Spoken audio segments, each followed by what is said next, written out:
puisqu'il est 10h36 et la discussion devait commencer à 11h. Donc on va pas attendre 11h, on va tout de suite l'entamer. Alors, qui souhaite prendre la parole?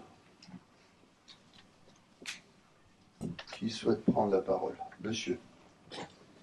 On va vous donner le micro. Alors merci juste de vous présenter pour qu'on puisse repérer un petit peu. Maurice Dorès, psychiatre au centre Françoise Minkowska. Alors, je vous remercie beaucoup, infiniment pour vos communications qui ont ranimé le passé, parce que pour moi c'était aussi le souvenir d'un témoignage d'une proche, d'une très proche, puisqu'il s'agit de ma mère qui n'est plus. Et ma mère était assistante sociale pendant la guerre et après la guerre. Et elle m'a raconté avec fierté et une certaine admiration qu'elle avait été formée par le professeur Minkowski. Et elle avait été formée pour recevoir les déportés juifs qui revenaient des camps de concentration et d'extermination. Et ils avaient pour cela l'aide du Junt, que Madame Hazan a cité, une grande association d'entraide des Juifs américains. Et pour rester dans le passé, merci aussi à Marianne Minkowski d'avoir cité l'ancêtre du centre Françoise Minkowska, les dispensaires israélites populaires de Paris, qui étaient installés au 10 ou 11 de la rue Saunier. Le centre Françoise Minkowska a commencé au 18 de la rue Saunier. C'était un dispensaire qui avait le soutien du comité AMLO, que vous avez cité, qui organisait des activités médico-sociales clandestines et aussi beaucoup de résistance avec la confection de faux papiers. C'est là que le professeur Minkowski a fait ses premières consultations de migrants, quelques années après. Et ce centre était encore ouvert à la fin des années 60 et j'y ai travaillé. Ça a été ma première expérience de rescapés. Il s'agissait des Juifs égyptiens qui avaient été, après la guerre des 6 jours, emprisonnés par Nasser et maltraités et tous expulsés. Et ils allaient en Israël en passant par Paris, où ils avaient une consultation médicale systématique et j'assurais cette consultation. Donc voilà, il y a encore beaucoup de choses à dire et je vous remercie de vous être plongé dans les archives et je vous demande de continuer vos communications aussi intéressantes. Bien, merci beaucoup, monsieur. J'avais une question. Dans du temps de l'Étoile jaune, Jeanne Minkowski parle d'une assistante sociale qui a eu un rôle important. C'est votre mère? Il y en avait plusieurs. Oui, il y en avait plusieurs. C'est pour ça que je vous pose la question. C'était un service, oui. Mais il rend hommage, en effet, aux assistantes sociales. Frère Eman à l'hôpital Rothschild. Ça, c'est autre chose. Ah, ça, c'était autre chose. C'est autre chose. Non, mais celle qui a eu un rôle tout à fait important pendant la guerre et à Paris, c'était Claire Eman, qui était effectivement une assistante sociale et qui a œuvré pour sauver un grand nombre d'enfants. Et d'ailleurs, Minkowski faisait partie de l'équipe de médecins, consultants de Rothschild. Très bien, merci beaucoup. Mon nom est Annie Lioncan. Vous êtes, pardon? Annie Lioncan. Ah, vous êtes de la famille des grands juristes. Je suis pharmacologue. Et du neurologue d'Olivier Lioncan que je connais bien. Monsieur, vous avez une question? Oui, j'ai quelques remarques parce que je suis très content d'entendre. Oui. J'étais très touché par ce que vous avez dit tout à l'heure sur la collaboration qui existait entre Françoise et Oscar. Parce que c'est un aspect que je trouve qu'on ne souligne pas assez. On parle là de Eugène Minkowski, mais sur le bouton, ça c'est terrible ça. C'est terrible ça. C'est mieux, c'est terrible. Sous le menton. Non, c'est un aspect extrêmement important parce qu'on le rencontre très souvent quand on regarde les œuvres de Strauss, par exemple, ou de Minkowski aussi, et de Binswanger, par exemple, l'importance des femmes dans ces affaires. Donc, le travail collectif auquel cette mention, et je suis très sensible. Et j'ai une deuxième question à vous. J'ai une question pour chacun, enfin, pas une question, mais plutôt remarque à vous, parce que vous avez cité ces superbes textes de 46 qui, à mon sens, emploient une méthode de travail, d'analyse, sur la situation française après le retour des enfants, et qui en même temps est un état des lieux de ce que c'est l'humain après les catastrophes. Et quand j'ai découvert ce texte, je me suis dit, mais comment ça se fait que ce texte n'a pas été mis en évidence à côté de l'autre texte important du côté allemand, de Jaspers? Parce que ce sont deux constats fondamentaux juste après la guerre. Donc, ça vaudrait le coup de le remettre à nouveau en lumière, ce texte, et peut-être de le mettre à côté du texte. Et j'ai une petite remarque par rapport au centre Minkowska que j'ai rencontré il fut un temps professionnellement. La question de la traduction de la langue, il y a souvent les migrants, entre guillemets, enfin les personnes qui ont un contexte de migration derrière, que j'ai reçu de mon bureau dans le cadre de l'accompagnement des travailleurs handicapés au boulot. Donc, on a épuisé un certain nombre de possibilités et de projets ensemble avec les moyens de bord dont on dispose. Et à un moment donné, on arrive à ça.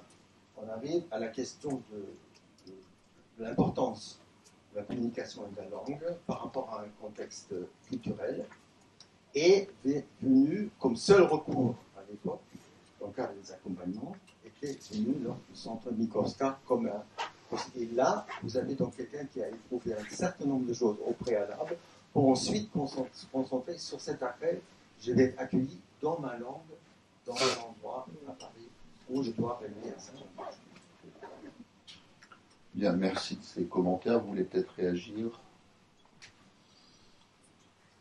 Oui, moi, ce que je voudrais dire, c'est que j'ai été étonnée de voir que Eugène Minkowski n'a pas, à partir de ce texte qui me semble fondamental, et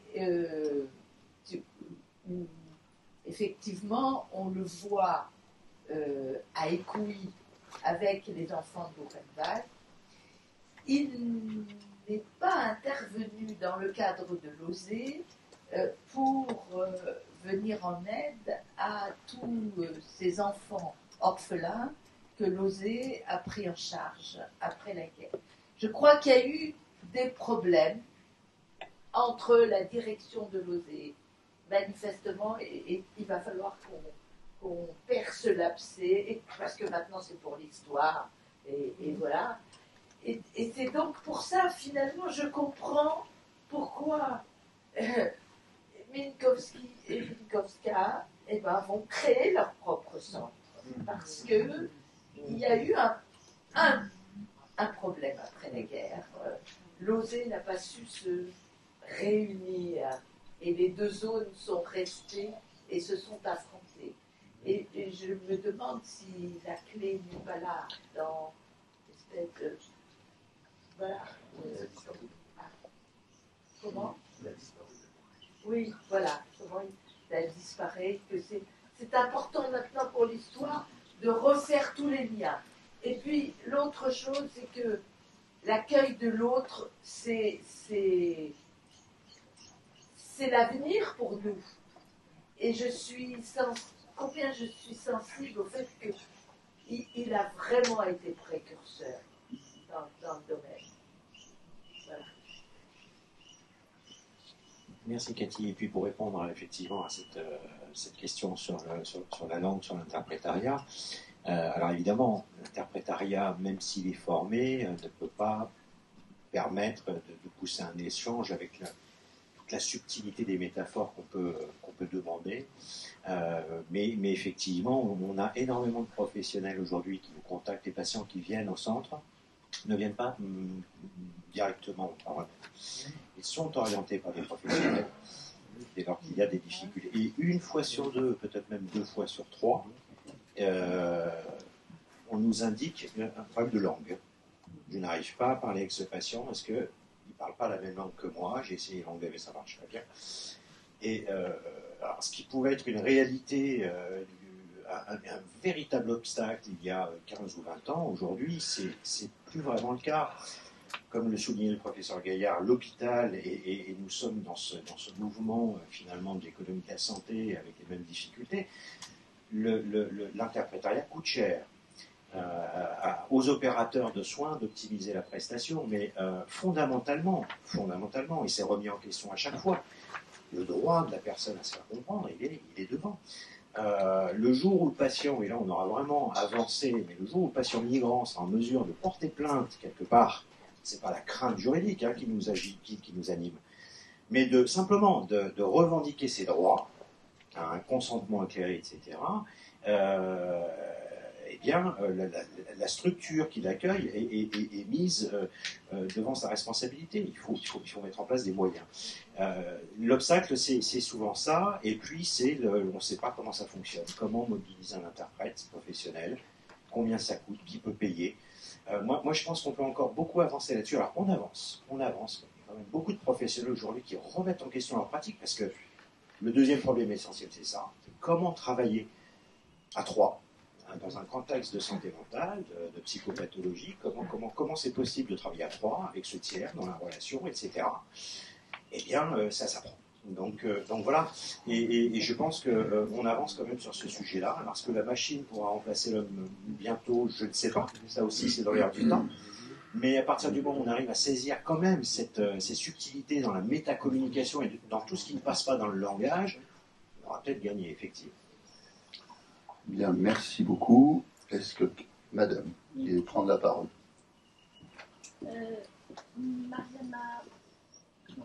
Bonjour, Mariana Scarfone, historienne de la psychiatrie de l'Université de Strasbourg.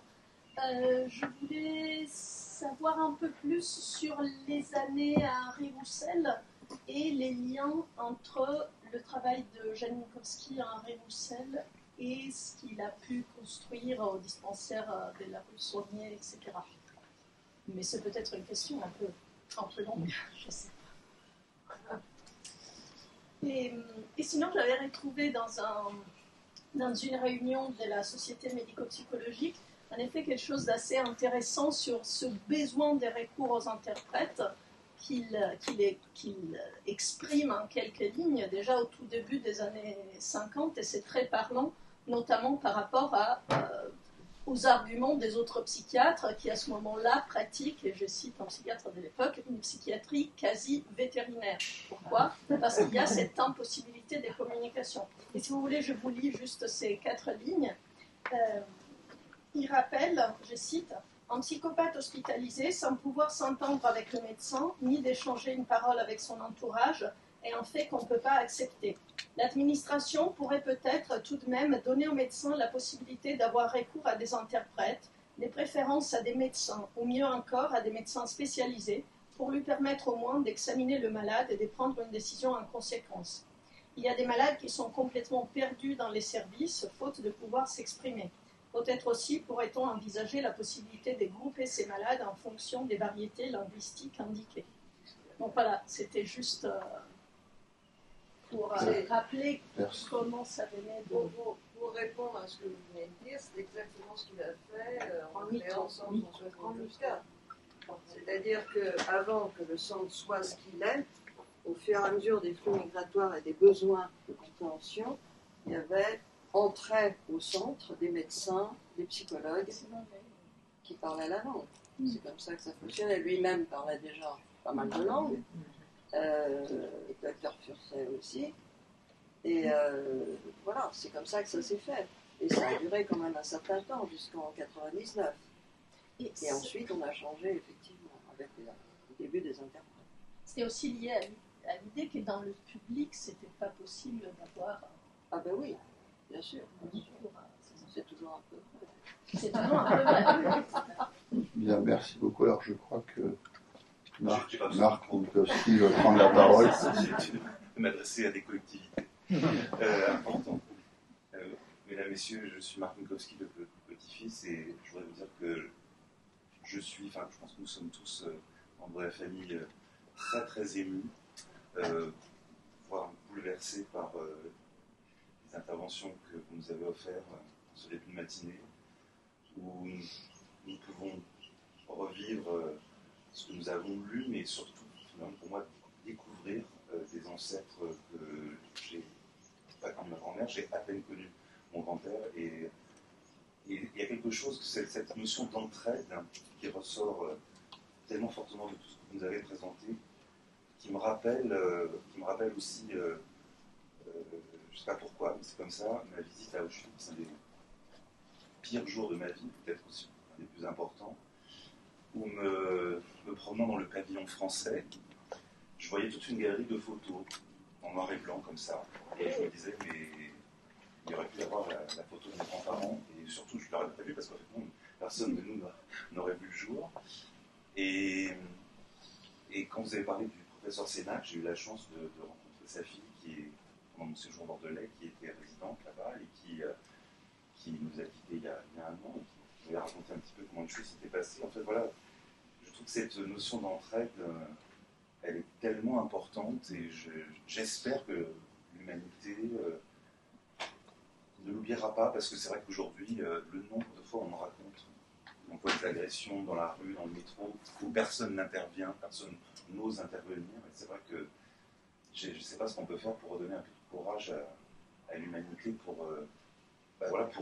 simplement agir, parce que c'est vrai que dans ces temps modernes, c'est difficile. En tout cas, on vous remercie énormément. C'est vrai que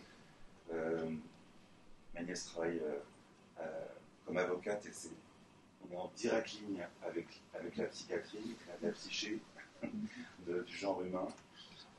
Mon frère et moi-même, on partage une passion pour les chevaux. Mon frère est un professionnel, et c'est vrai qu'on se rend compte combien les chevaux aussi ont un pouvoir d'aide, et dans les dernières expériences, je pense que vous avez vu ces gens qui emmènent des chevaux dans les hôpitaux et qui métamorphosent la psyché de certaines personnes qui n'ont plus même de pensée. Quant à moi, voilà, je travaille avec des musiciens depuis un certain nombre d'années, et la psychiatrie, la psychanalyse, la façon de pouvoir communiquer avec eux est toujours dictée par la façon d'appréhender la pensée d'un groupe. On peut dire une phrase qui va tout faire effondrer dans sa relation avec un orchestre. On peut avoir un sourire qui va quelquefois nous faire gagner une incroyable. En tout cas, avec tout ce que vous nous avez présenté, j'apprends beaucoup, et je vous remercie. Et je remercie ma soeur aussi, parce que je découvre tellement de choses avec vous.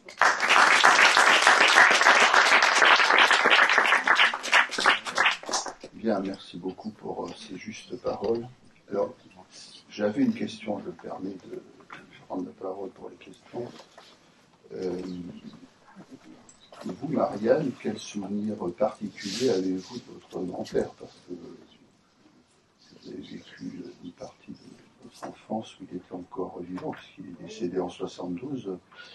De mon côté, j'ai énormément fréquenté la fille de Jeanne Minkowski, Janine Pillard-Minkowski, dont je crois les deux des fils sont présents avec nous.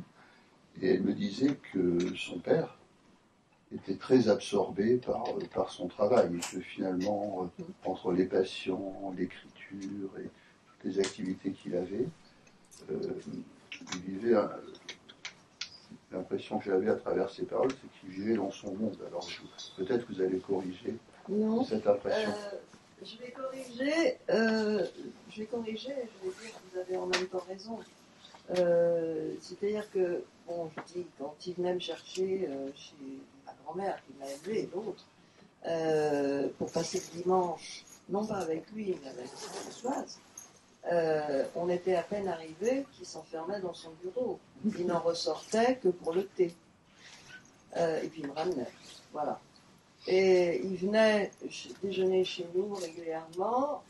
J'ai pas de souvenir de conversation. Enfin, j'étais petite, hein, donc c'est un peu difficile de se souvenir de conversation d'adulte à ce moment-là. Et quand je déjeunais avec lui, ce que je faisais très régulièrement, surtout vers la fin de sa vie, on pouvait rester une demi-heure sans parler. On était assis l'un à côté de l'autre, mais c'est quelque chose qui ne m'a jamais dérangé.